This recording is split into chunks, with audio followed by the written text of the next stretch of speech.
N'importe quoi. Ah non, mais je vous jure. Poupouille qui fait des cabrioles comme un cabri alors qu'elle va avoir 9 ans, quoi. Non, mais j'hallucine, quoi. Poupouillette. Et Poupouille. Regarde, regarde. Alors elle fait l'andouille. Regarde, regarde, regarde Poupouille. Poupouille. Ah, c'est con que j'ai pas filmé tout à l'heure. Aïe, aïe, aïe, aïe, aïe. Elle est trop chiante. Sérieux, les caisses comme ça, je vais les virer. Ça sert à rien.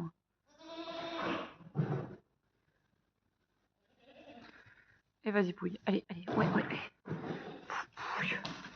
Poupouille, ça fait 2 semaines qu'elle est en chaleur. Voilà, voilà, voilà, voilà. Ça, c'est Poupouille. N'importe quoi. Tape la honte. 9 ans, quoi, la meuf. Elle va avoir 9 ans dans quelques mois, quoi. Elle est, mais, folle. Oh là là là là. Elle va tout me casser. Oh, mais n'importe quoi. Et Poupouille, t'as cru que t'étais une chevrette? Ah, bravo. Elle, c'est pareil, elle va avoir 1 an. Bon, 1 an, c'est jeune, mais...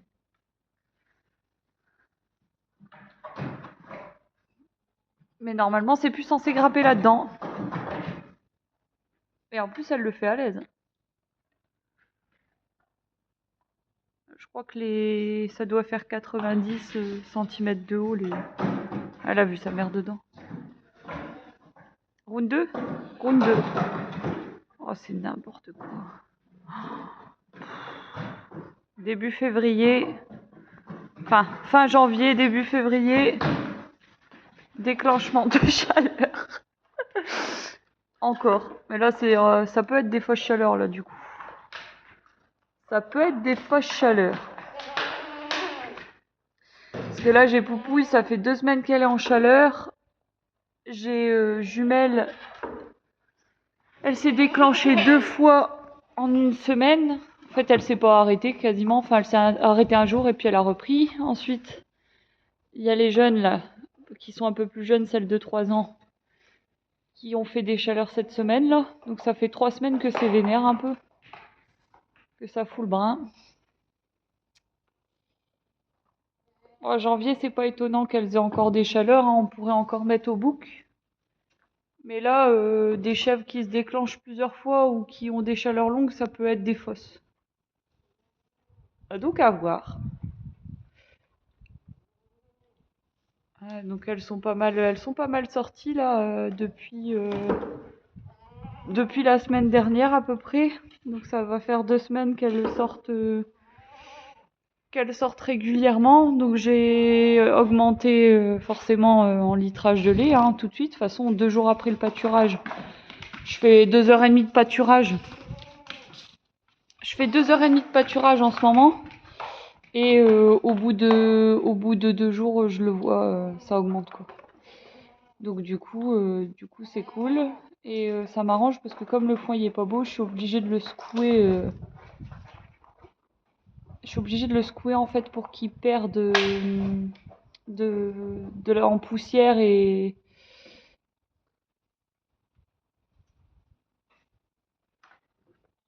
qu'il soit assez aéré, quoi, on va dire, pour les intéresser un peu plus. Donc ça marche, mais bon, voilà, ça marche pour certaines balles, mais pas pour d'autres qui sont trop justes. Donc là, elle pâture sur toute la superficie sur toutes les parcelles, hein. Comme ça, au moins, elles choisissent. Puis comme elles sont pas beaucoup, du coup, les crottes, elles sont disséminées vraiment partout et elles se parasitent moins. Et puis comme il y a eu du repos d'1 mois sur les parcelles extérieures, et bah du coup, elles sont entre guillemets saines. Donc voilà. Voilà en gros. Et puis bah les loulous, ils sont toujours là. On attend toujours l'éco-pâturage. J'ai été voir sur le site pour voir s'ils avaient commencé les travaux. Ils n'ont encore rien fait. Donc on va attendre à peu près mars-avril, on va dire. Et puis bah si mars-avril, il n'y a toujours rien, tant pis. Sachant que là, avec mon mari, on On a fait faire un devis et on a regardé le matériel pour pouvoir faire un abri extérieur sur la première parcelle. Je vais vous faire voir. Donc là voilà, c'est une balle qui est pas belle que je secoue bien et que je donne au bouc.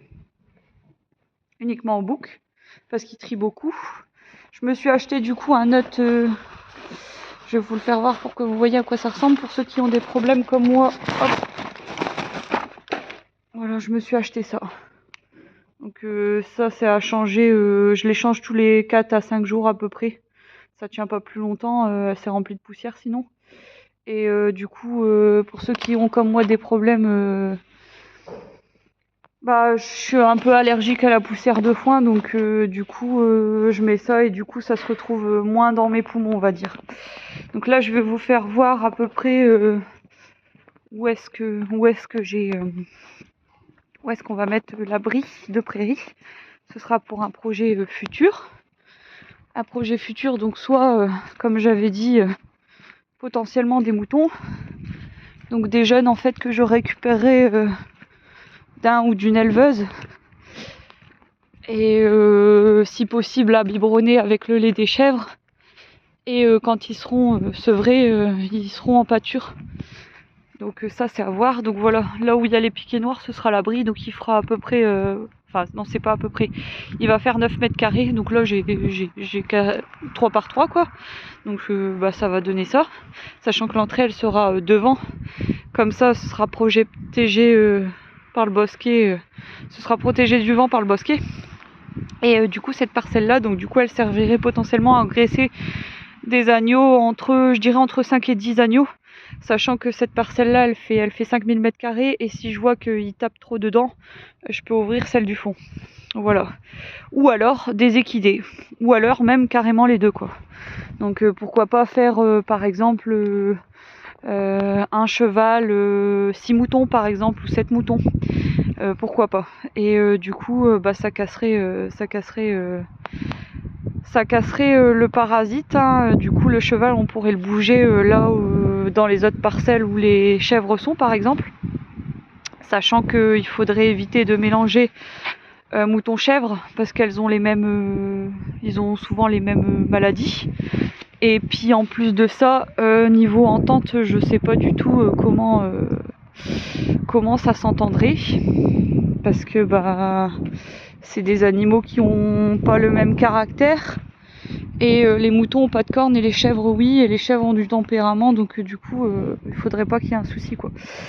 Donc voilà quoi. Donc là j'ai encore taillé hein, alors bosquet, la taille ça y va, papier administratif je vous raconterai, c'est ok.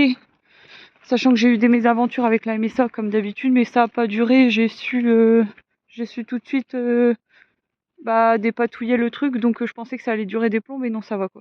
Donc lui on l'a fait rentrer parce que en fait il arrivait en fait tout ce que vous voyez là de terre un peu jusque quasiment en fait jusque les cailloux, il arrivait là en fait il arrivait vraiment là au niveau de mes doigts là. Donc on l'a fait reculer, on l'a vachement fait reculer, donc de quasiment 2 mètres. Et il aurait fallu encore le tailler en hauteur, mais du coup comme on a tapé dedans, on va attendre l'année prochaine pour le rabattre. Derrière j'ai rabattu, ça allait jusqu'au sol quasiment celui-là. Ça a été rabattu, ça a été rabattu. Derrière celui-là ça a jamais été taillé, il allait jusqu'à ces 2 arbres là, ça a été abattu aussi. Enfin abattu, taillé quoi.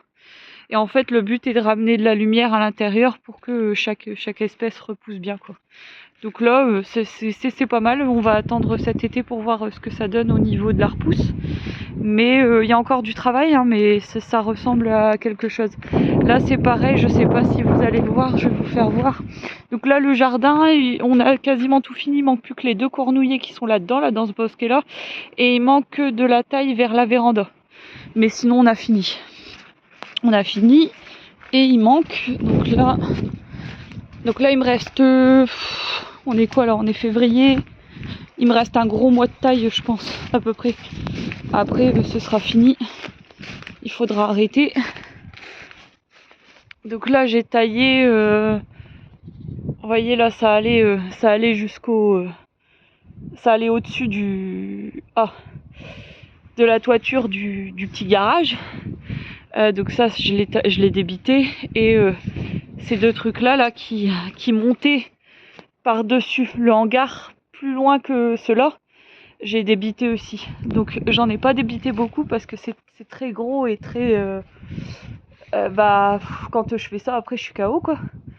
Donc du coup j'ai fait ça mercredi et là on est vendredi. Donc vendredi je vais faire un peu de litière. Et voilà quoi, donc mais ça allait vraiment jusqu'au-dessus du truc, donc ça j'ai rabattu. Et en fait il faudrait que je demande à mon mari, mais moi j'ai bien envie de rabattre tout à cette hauteur-là. Mais voilà, à voir. Pour pareil, faire rentrer de la lumière, et sachant que du coup, la lumière rentrerait aussi dans le bosquet que je vous ai fait voir là précédemment, quoi. Donc voilà, on va aller revoir les chefs vite fait. Ça fait un moment que j'avais pas filmé, hein, parce que j'avais pas spécialement envie de filmer, j'avais des trucs à faire, bon comme toujours, hein, c'est pas... Il y a toujours eu à faire, mais là j'avais pas envie particulièrement de filmer. Je vous avoue que YouTube, c'est pas que ça m'a gonflé, mais voilà, j'y suis. J'avais pas spécialement de goût à, à faire du YouTube quoi. Donc du coup j'en ai pas fait, sachant que les vidéos je continue à en prendre, mais pour moi c'est des vidéos qui durent un petit 5-10 minutes max. Et en fait ça me permet de faire un petit planning, pas par semaine, hein, mais ça dépend, des fois c'est tous les 10 jours, des fois c'est une fois tous les 3 semaines. Et du coup ça me permet de suivre un petit peu mieux, de suivre un petit peu mieux. C'est surtout au niveau du pâturage, parce que des fois quand on le note, moi j'ai un planning de pâturage par exemple, mais quand on note, c'est complètement différent d'une vidéo, parce qu'une vidéo on voit vraiment les zones où on a fait sortir, notamment quand on découpe fort les parcelles.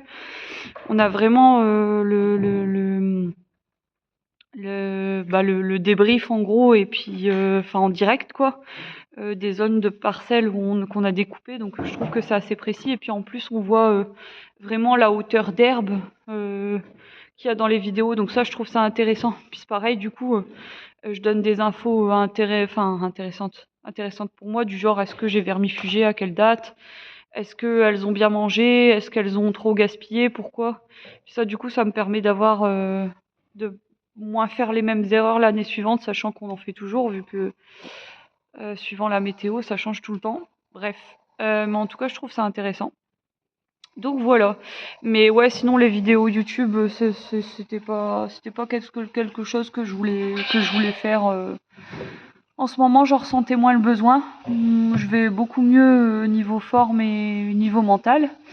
Et puis en plus de ça, je vous avoue que voilà, moi ça là, je crois que ça va faire j'ai commencé à poster des vidéos il y a un an.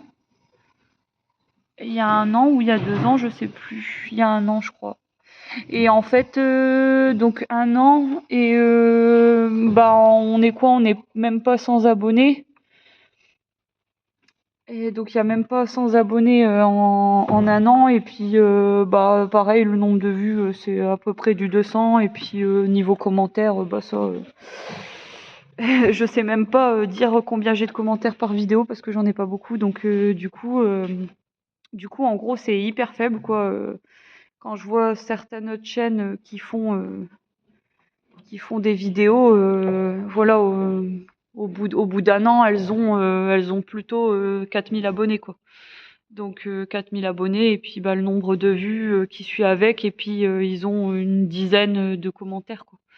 Donc du coup c'est tout, ça veut dire que mes vidéos elles sont pas assez intéressantes, ou alors ça correspond pas à ce que les gens veulent voir, et puis c'est tout quoi. Donc du coup, voilà quoi.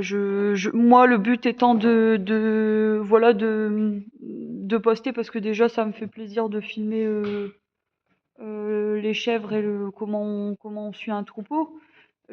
Et puis, pour vous apprendre des trucs, quoi. Donc, après, si c'est pareil, si c'est pas le genre de vidéo qui intéresse les gens et qui vous apprend rien, ça sert à rien. Ça sert à rien de faire des vidéos, quoi. Donc bon, voilà quoi. Pour l'instant, je n'arrêterai pas ma chaîne, parce que pour l'instant, j'éprouve encore du plaisir à la faire. Mais voilà, je pensais que j'allais avoir un enfin, je pensais que j'allais être plus enjouée en fait à vous partager ces vidéos-là et je me rends compte que pas forcément quoi. Enfin, c'est un peu c'est fade, on va dire. Enfin, voilà, je pensais vraiment qu'il allait avoir même une toute petite communauté, hein. On aurait été 10 abonnés et quelques commentaires en dessous des vidéos, c'est plutôt bien, je trouve. Le tout, c'est d'être entre guillemets actif, quoi. Quand on a quelques commentaires, ça fait toujours plaisir et quand on a quelques bases, enfin gens de base qui suivent les vidéos, ça fait plaisir aussi, quoi. Donc du coup, voilà quoi. Si c'est voilà, c'est quelque chose que je vais continuer à faire, mais qui me je m'attendais à beaucoup plus d'échanges en fait, voilà. Donc du coup, c'est un peu plus ça le truc. Voilà. Enfin bon, bref. Donc tout le monde va bien. Les chèvres en fin de gestation, là j'en ai 4 là. Elles vont bien aussi. J'ai changé les grains, c'est vrai, ça, il fallait que je fasse une vidéo parce que ça y est, j'ai changé les grains, je sais sur quoi partir. Donc ça, je ferai une vidéo. Quoi d'autre? Bah le foin c'est dur, hein. Comme je vous ai dit, avec la poussière et tout ça, c'est pas ce qu'il y a de plus simple à faire, hein. J'y passe à peu près 1 heure et demie à secouer le foin, donc c'est pas rien non plus. Heureusement qu'elle sorte un petit peu, sinon ça me ferait plus.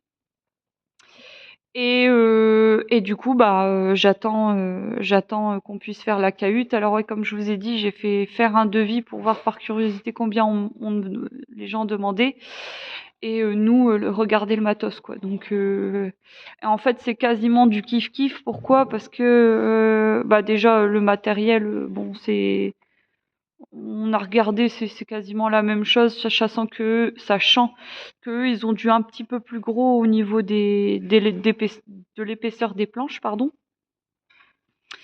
On pourrait prendre plus gros, hein, mais en gros, c'est le même prix. Eux, ils ont le même prix en plus gros que nous, en plus petit, quoi. Donc voilà. Et par contre, bah forcément, au niveau du tarif de main d'œuvre, c'est là où il y a une grosse différence quand vous faites vous-même et quand vous faites faire par une entreprise. Sauf que nous, on a de la récupération à la fois de TVA et de la récupération au niveau des impôts. Donc du coup, en particulier, on appelle ça comment ça s'appelle, le CESU, et en agricole, on appelle ça le TESA. TESA, c'est encore différent. C'est vraiment sur l'impôt que vous payez. Et comme on paye des impôts avec mon mari, on peut récupérer en fait la main d'œuvre dessus, quoi. Donc du coup, c'est quasiment du kiff kiff. Donc là, je vous avouerai qu'on ne fait pas encore. Là, on a déposé la demande là du carport en mairie, plus que 9 mètres carrés, il faut déposer une demande, enfin une dérogation. Donc c'est ce qu'on a fait. Et là, on doit attendre encore 3 semaines là. Et du coup, je pense qu'on va peut-être faire par quelqu'un vu que c'est quasiment la même chose. Franchement, ça serait dommage de prendre du temps pour ça alors que c'est quasiment kiff-kiff vu qu'on récupère dessus. Donc, du coup, voilà, des fois, il faut regarder, hein, il y a beaucoup de choses qu'on a fait par nous-mêmes et il y a beaucoup de choses qu'on fera encore par nous-mêmes.